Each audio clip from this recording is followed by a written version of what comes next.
Welcome to English Stories Academy. This is the story of a woman who had every reason to give up. But she chose to rise, again and again. She didn't ask the world for permission. She didn't wait for love or health or luck. She turned her broken body into strength, and her sadness into color. She was betrayed, forgotten, destroyed. But the world could never ignore her soul. Today, we'll walk into the fire she lived in. Feel every tear, every scream, every heartbeat, and learn English through the language of courage. This is the incredible true story of Frida Kahlo, the woman who painted her pain and became immortal. This story is perfect for your English because it's told in simple, emotional language. You'll learn how to understand real feelings, improve your vocabulary, and connect deeply with every word while enjoying a powerful life story. It's not just English practice. It's English with emotion, meaning, and memory. Let's begin. Part 1. The Girl Who Was Born. Twice. Frida Kahlo was born on July 6, 1907, in Coyoacán, a small town near Mexico City. But she always said, "I was born in 1910, the year of the Mexican Revolution." Because she didn't want to be just a girl. She wanted to be part of a revolution. Her full name was Magdalena Carmen Frida Kahlo y Calderón. Her father, Guillermo Kahlo, was a German photographer. Her mother, Matilde, was Mexican. Strong, religious, and very strict. Frida was the third of 4 daughters, but she felt different from the beginning. She was wild, curious. She played with boys, climbed trees, fought like a warrior. At just 6 years old, Frida's life changed forever. She got a disease called polio, a virus that attacks the body. One of her legs became thin and weak. Kids laughed at her. They called her Frida the Peg Leg. But Frida didn't cry. Instead, she ran, she boxed, she swam like a shark, faster than the boys. Her father, who also had health problems, became her best friend. He taught her photography, painting, and how to read philosophy books. And when the world felt unfair, he told her, "You are stronger than life itself." At 15, Frida entered the National Preparatory School, one of the best schools in Mexico. Out of 2,000 students, only 35 were girls. Frida was one of them. She was smart, loud, funny, and full of dreams. She wanted to become a doctor to help people. But fate had other plans. Frida joined a group of rebellious students called Los Cachuchas. They made fun of teachers, acted in plays, read poetry, and debated politics. She fell in love with books, ideas, and for the first time, she saw a man she would never forget. Diego Rivera, a famous mural painter 20 years older than her. He was painting a mural at her school. She stood and watched him. He was large, wild, loud, and full of passion. Frida whispered to a friend, "I'm going to marry him someday." She laughed when she said it, but she had no idea how true that would become. On September 17th, 1925, everything changed. Frida and her boyfriend Alejandro were taking a bus home.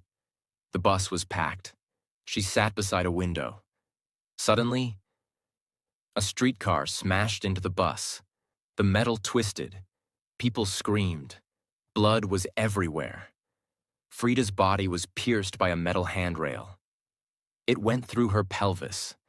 Her spine was broken in 3 places, her leg shattered, her shoulder dislocated. She was just 18 years old.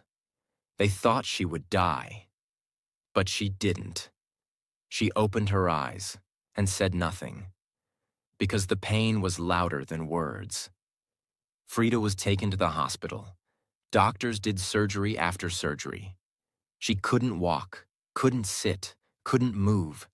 She was trapped in a body that betrayed her. But she had something the accident couldn't break: her fire. While lying flat in bed, her father gave her a mirror and paints. He put a canopy over her bed and hung a mirror on the ceiling. Frida looked up and saw herself, broken, scarred, alive. So she began to paint herself, not because she was vain, but because she had no one else to paint. "I paint myself because I am so often alone," she said, "and because I am the subject I know best." In that bed, with her body in pain and a brush in her hand, Frida Kahlo was born again. Her dreams of becoming a doctor were gone, but she found a new medicine: art. She poured her pain onto the canvas, not to make people smile, but to make them feel. She once said, "My painting carries with it the message of pain. But inside that pain, there was beauty. There was truth. There was Frida. And the world was about to notice." Part 2. The Fire Called Diego. Frida Kahlo had survived death. She had survived pain. And now, she was discovering her new life as an artist. She started painting more and more. Self-portraits, bold colors, dreams, nightmares, emotions. She wasn't painting flowers or pretty views. She was painting her heart. And her heart was full of scars.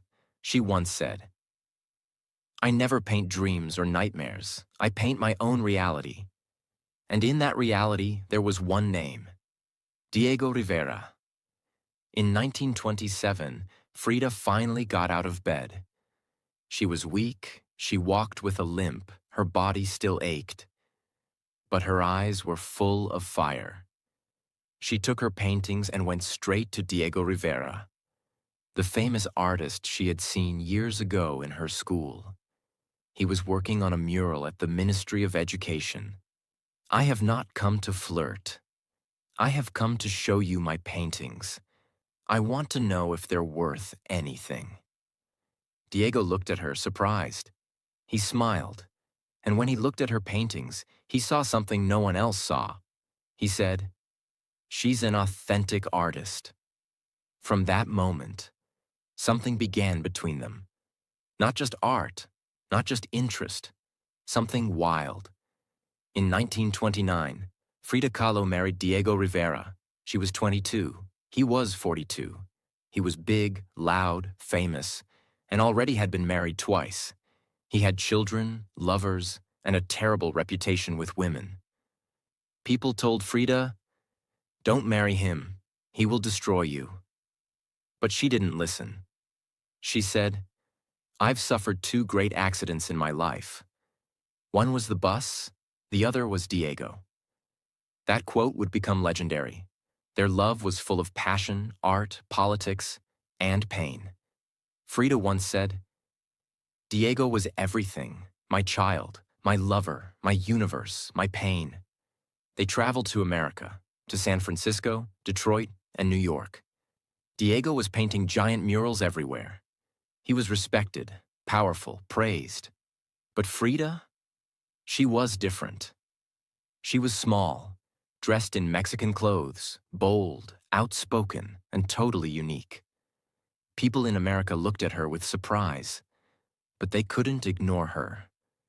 She wore colorful dresses, flower crowns, big jewelry, and walked with a strength they couldn't explain. In every city she painted. She painted her face. She painted her thoughts. She painted her losses. While living in Detroit, Frida became pregnant. She was filled with hope. She wanted to be a mother more than anything, but her body was not ready. She had a miscarriage. She lost the baby, and the pain shattered her again. She painted her grief. One of her most emotional works is called Henry Ford Hospital. It shows her lying in a hospital bed, bleeding, crying, and surrounded by images of a baby, her body, and her sadness. It was raw. It was brutal, it was honest, as if losing her child wasn't enough. Frida's heart was broken again. Diego cheated on her, not just with strangers, but with her own sister, Christina. This betrayal cut deeper than anything. Frida was destroyed. She cut her long hair. She wore men's suits in her self-portraits. She drank. She cried. She screamed. But she didn't stop painting. She painted her anger, her broken heart, her disappointment. One of her most famous paintings is A Few Small Nips. It shows a woman lying in blood, stabbed by her lover. It wasn't just art, it was her truth. In 1939, Frida and Diego got divorced. Everyone thought, now she will disappear. But no, this was when Frida truly rose. She began wearing her pain like a crown. She said, I am my own muse. I am the subject I know best. I am the subject I want to better. She had affairs with men, with women. She laughed, painted, smoked, drank, danced. She was alive, in her own way. That same year, she painted one of her greatest works, The Two Fridas. It shows two versions of herself, one with a bleeding heart, one holding her pain with pride. It was Frida, divided between love and loss. Strangely, Diego couldn't live without her. In 1940, just a year after their divorce, they got married again. But this time, Frida was different. She no longer needed him to survive. She had found herself, and the world was beginning to see her. Frida started having exhibitions in New York, Paris, and Mexico. She met Picasso. He admired her. She met André Breton, a surrealist, who said, Frida's art is like a ribbon around a bomb. The world finally saw what she had been painting all along. Not just pretty pictures, but pain, power, truth. Even while the world clapped, Frida's body was getting worse. Her spine was collapsing. Her right leg had gangrene. She had more than 30 surgeries. She wore metal corsets to stay upright. She lived with pain every single day. But she painted through it. She smiled through it. She said, I'm not sick, I'm broken, but I am happy as long as I can paint. Frida Kahlo wasn't just surviving. She was burning, bright and wild. People didn't understand her, but they couldn't look away. Her spine was weakening. Her legs hurt constantly. She had to wear tight, hard corsets made of leather and steel, just to sit upright. Sometimes she couldn't get out of bed. Sometimes she had to paint while lying flat, just like after her bus accident. She was now in her 30s, young by the world's eyes, but old with pain. She once said, pain, pleasure, and death are no more than a process for existence. To most people, that sounded like poetry, but for Frida, it was her daily truth. She would laugh loudly and then cry silently when no one was watching. But through it all, she kept painting. She said, painting completed my life. As the world noticed her art, Mexico began to see her differently. She was no longer just Diego's wife. She was becoming a national icon. Why? Because she was everything Mexico wanted to celebrate. A strong woman, proud of her roots, dressed in traditional Tehuana clothing, unafraid of politics, unapologetic in her truth. She painted with Mexican colors, bold reds, greens, yellows. She used symbols like monkeys, skeletons, hearts, thorns, and Aztec gods. She was like a living painting, loud, fearless, indigenous, proud. While many Mexican artists wanted to become more European, Frida wanted to become more Mexican.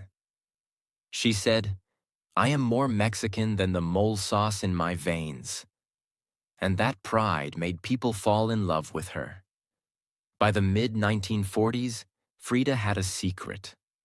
She had begun taking strong pain medicines, morphine, codeine, just to sleep, just to move. She smiled in public.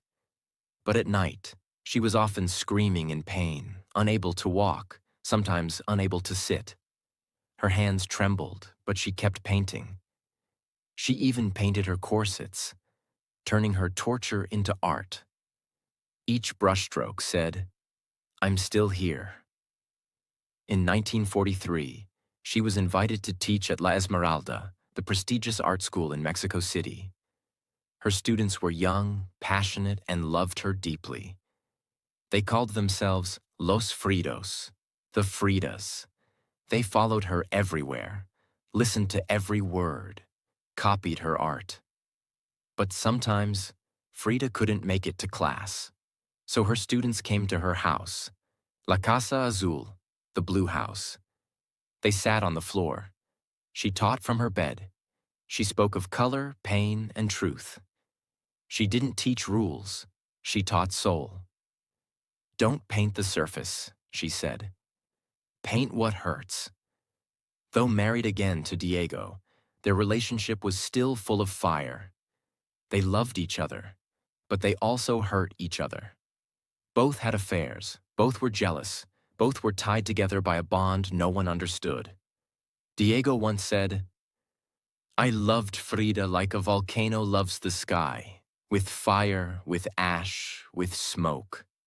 They fought, made up, hurt each other, and stayed together, because somehow they were each other's home. But even love could not protect Frida from what was coming. In 1953, Frida's right leg became infected. Doctors said the infection was spreading fast. If they didn't act, it would kill her. So they did the unthinkable. They cut off her leg. Frida, the girl who once climbed trees, ran like a wild cat, danced at parties, now had only one leg. She was 46 years old. It broke her, not just physically, but emotionally. She wore a wooden leg with a red boot, stylish, strong, bold. But inside, she was devastated. She wrote in her diary, "Feet, what do I need you for when I have wings to fly?" Her words were beautiful, but they hid the darkness inside, even with one leg, even with her spine collapsing, even while taking morphine every day. Frida refused to stop. She painted even more. She wore flowers in her hair.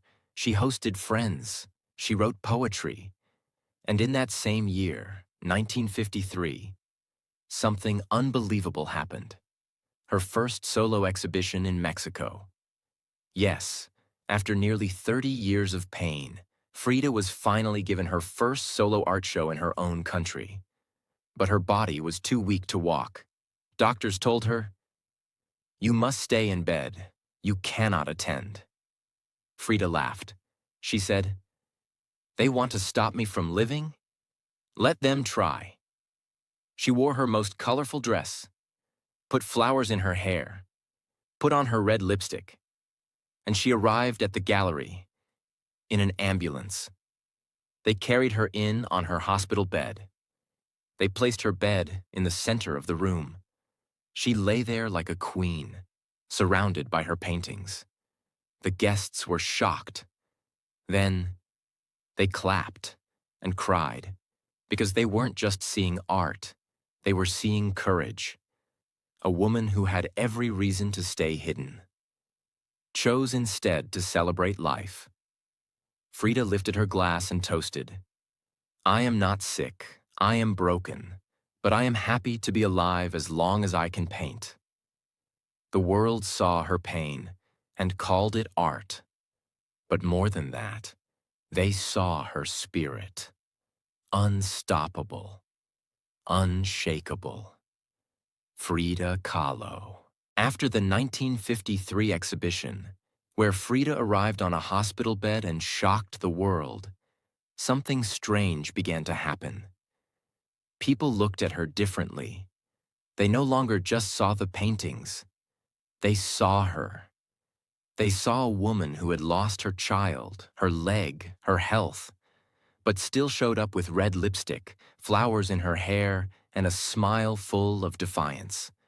They saw a woman who refused to become silent, a woman who chose art over shame, color over pain, power over pity.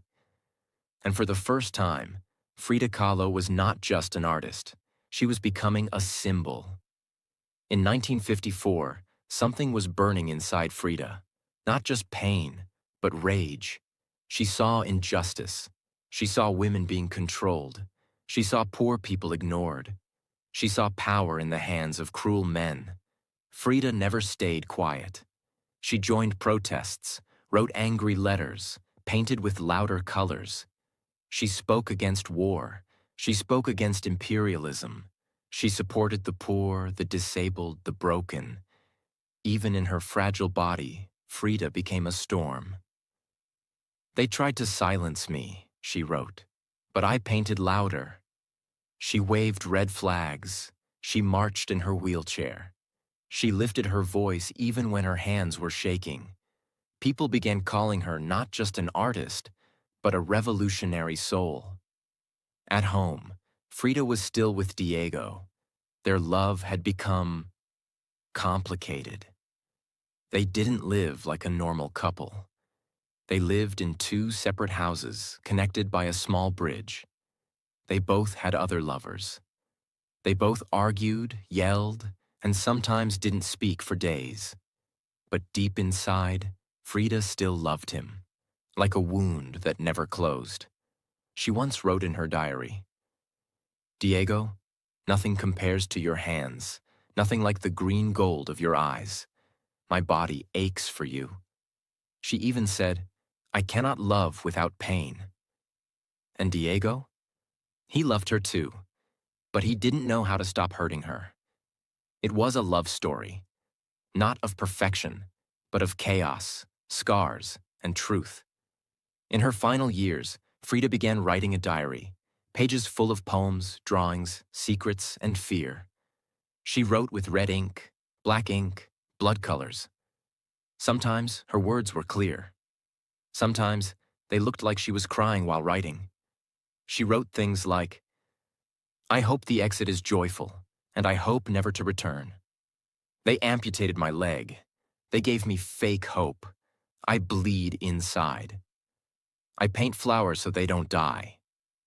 She drew hearts with cracks, doves without wings, and self-portraits with thorns around her neck. Her diary wasn't just a notebook. It was her soul, falling onto paper. Frida was now in constant pain. She couldn't sit for long. She couldn't sleep. She cried while laughing. She whispered to her nurses, "Just help me paint, and I'll be okay." Every time the world thought she would finally stop, she painted again. Even if she had to be held up by pillows, even if she had to use her left hand when her right one shook.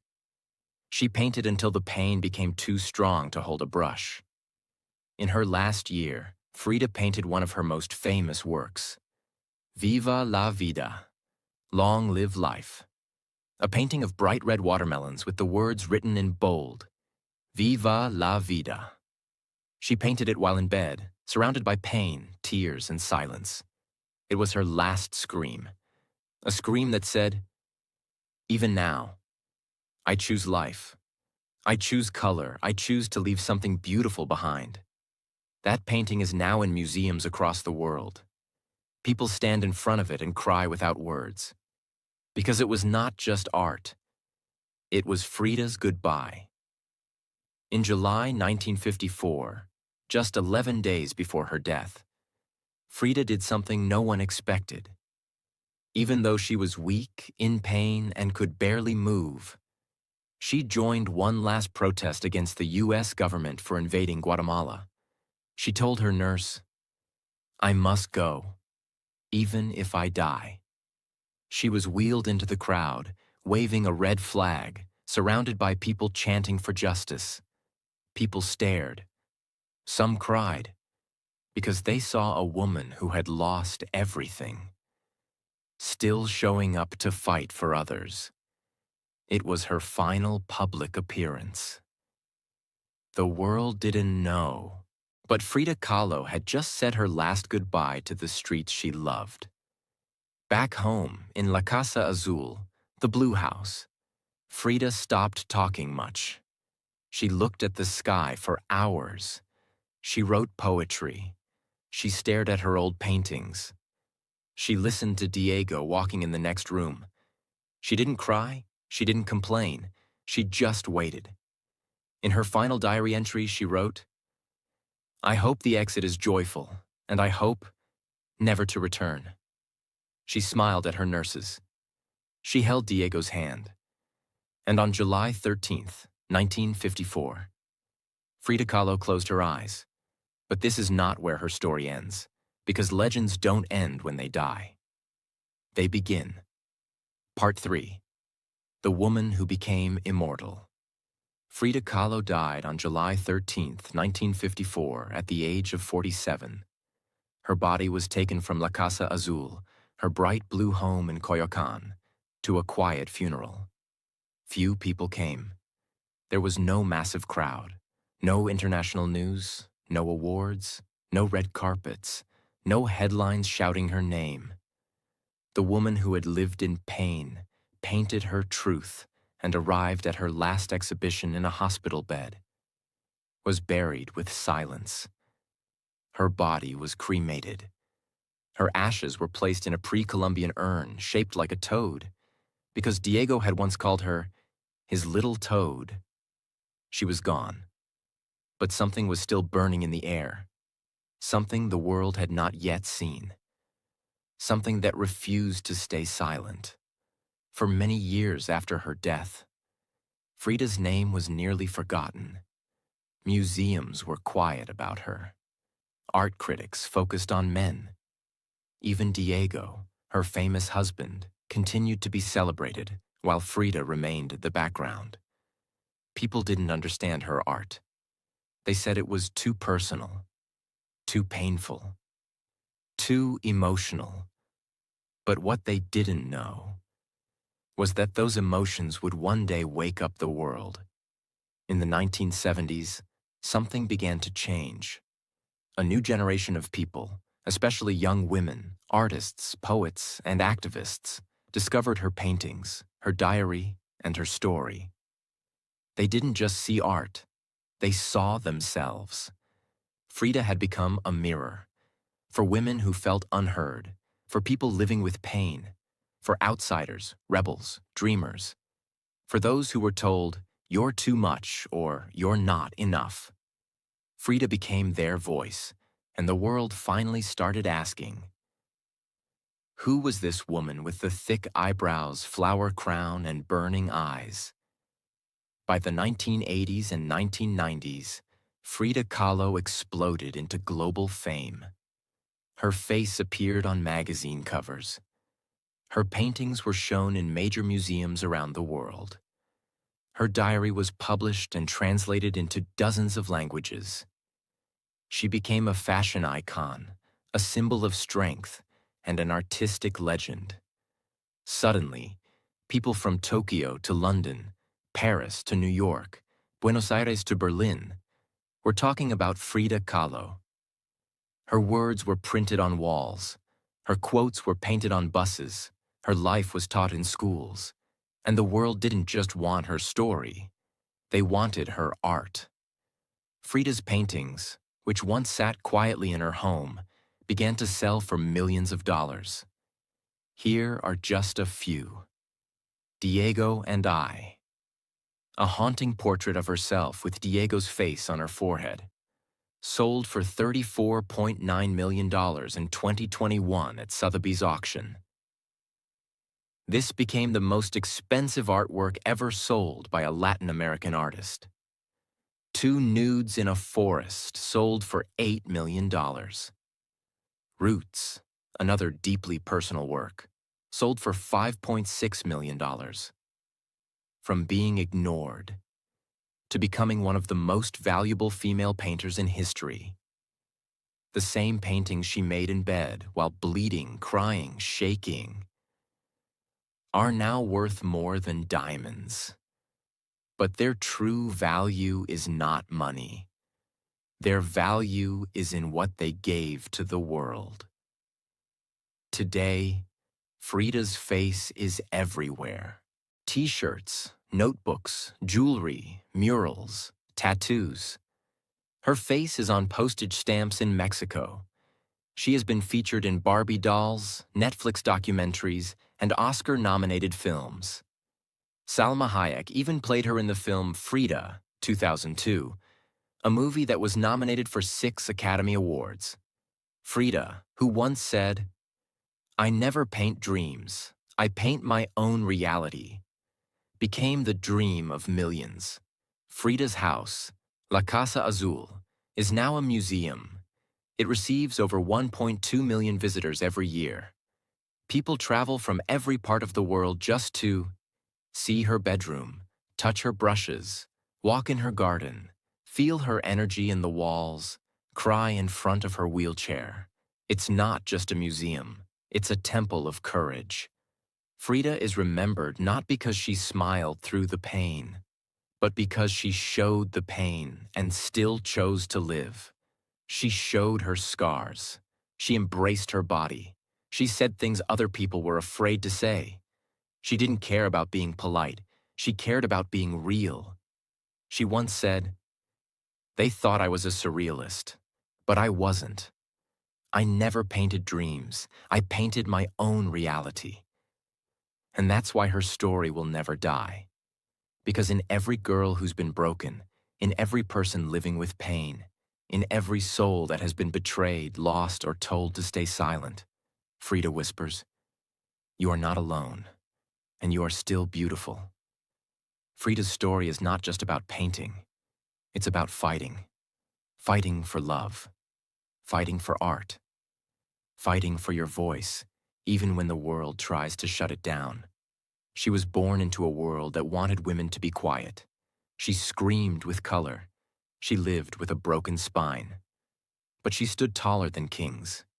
She died young, but became eternal. Frida once said, "At the end of the day, we can endure much more than we think we can. And maybe that's the truth we all need. Your pain does not make you weak. It makes you powerful." So now you know the truth. Frida Kahlo didn't have a perfect life.